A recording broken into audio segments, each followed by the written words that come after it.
Bismillahirrahmanirrahim. Assalamualaikum warahmatullahi wabarakatuh. Selamat pagi anak-anak kelas 5B. Hari ini kita akan belajar tentang ekosistem dan keseimbangan ekosistem. Perhatikan semuanya.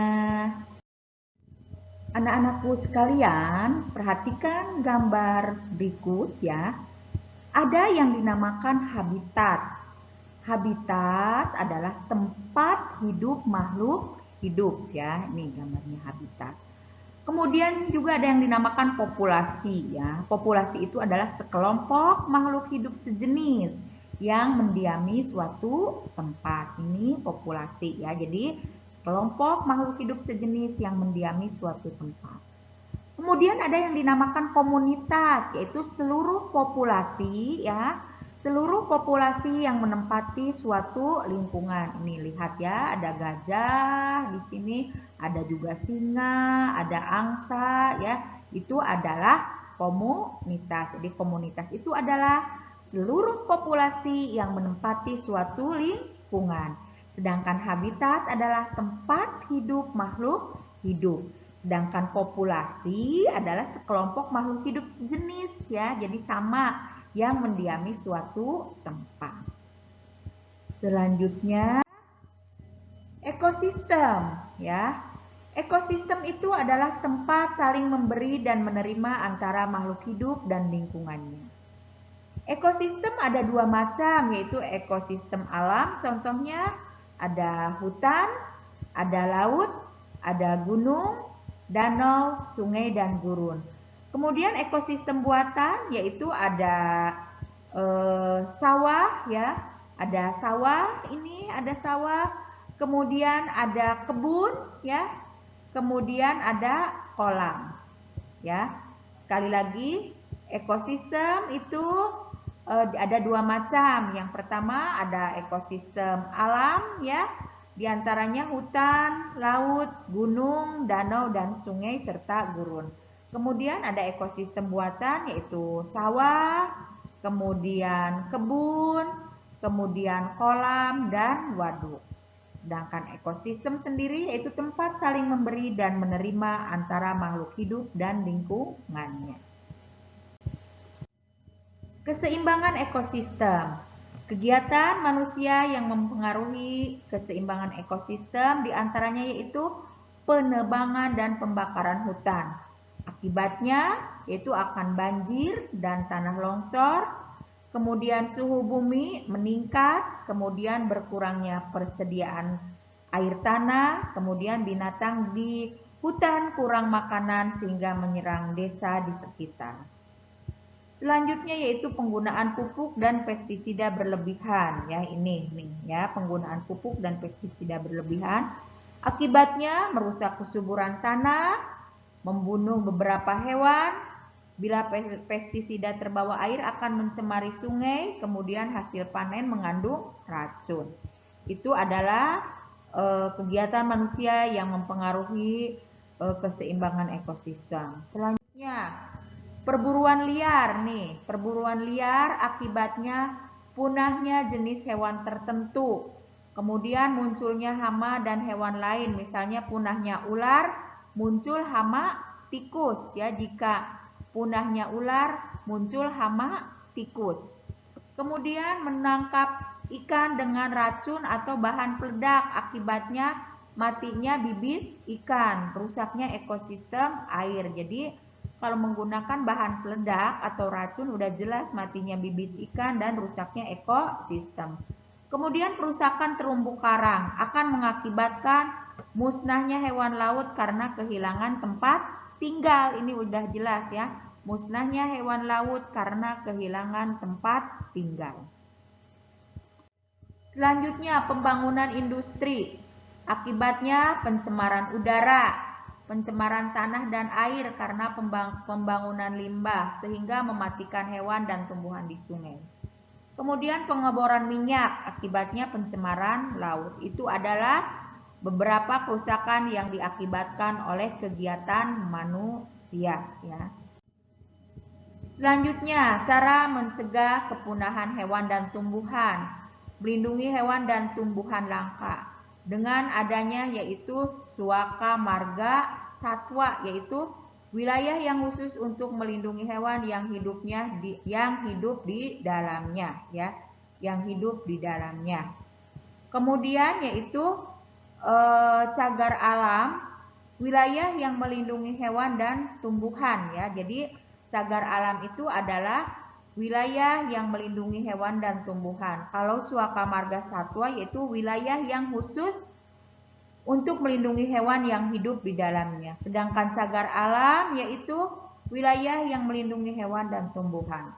Kemudian melakukan pembudidayaan hewan atau tumbuhan ini, ya. Contoh membuat penangkaran budaya, ya. Melakukan pembudidayaan hewan dan tumbuhan, contohnya membuat penangkaran budaya, ya, ini, ya. Bisa penangkaran rusa, penangkaran buaya, penangkaran ular, penangkaran burung, dan lain sebagainya. Yang selanjutnya yaitu menggunakan bahan pengganti dari tumbuhan hewan ternak atau sintetis, ya. Kemudian 4, memberikan perlindungan hukum terhadap hewan dan tumbuhan langka dengan cara membuat peraturan undang-undang. Jadi apabila ada yang melakukan perburuan hewan liar, mungkin bisa kena sanksi, ya, dengan poin nomor 4 ini. Selanjutnya, nih, pemanfaatan hewan dan tumbuhan. Mengapa hewan-hewan ini diburu oleh manusia? Tentunya bukan tidak ada alasannya. Ya, mereka melakukan pemburuan secara liar karena ada alasannya, yaitu harimau diburu untuk dimanfaatkan kulitnya. Nih, ya. Harimau diburu untuk dimanfaatkan kulitnya. Kemudian rusa diburu untuk dimanfaatkan apanya? Untuk dimanfaatkan tanduknya. Kemudian burung diburu karena suara dan bulunya yang indah.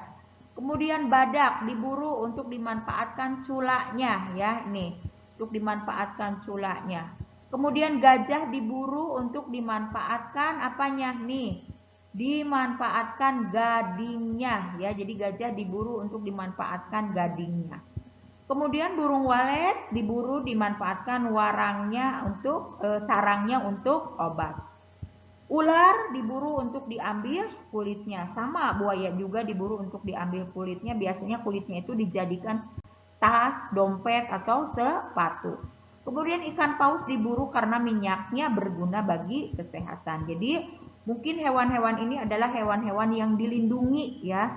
Mengapa dilindungi? Karena mereka itu banyak diburu, ya, banyak diburu yang tentunya bukan tidak ada alasannya diburu itu, karena diantaranya diambil gadingnya, diambil kulitnya, diambil culaknya, dan diambil tanduknya, serta diambil kulitnya, ya. Oke, selanjutnya pemanfaatan tumbuhan. Kayu jati, ya, kayu jati, ya, ini kayu jati banyak digunakan karena seratnya halus dan kualitasnya baik. Makanya ini sering orang-orang melakukan penebangan hutan secara liar. Kemudian rotan ini, nih, ya, rotan dimanfaatkan untuk pembuatan perabot rumah tangga, biasanya dijadikan kursi dan anyaman sebagainya. Kemudian pohon gaharu, ya. Pohon gaharu yaitu banyak digunakan untuk menghasilkan minyak atsiri, ya, ini. Ya, ini pohon gaharu. Kemudian kayu ulin dimanfaatkan karena keras, ya, karena pohonnya keras. Jadi sebetulnya perburuan baik hewan maupun tumbuhan, mereka itu ada tujuannya, ya. Mengapa pohon jati dilakukan penebangan secara liar? Karena kayunya banyak digunakan karena seratnya halus dan kualitasnya baik.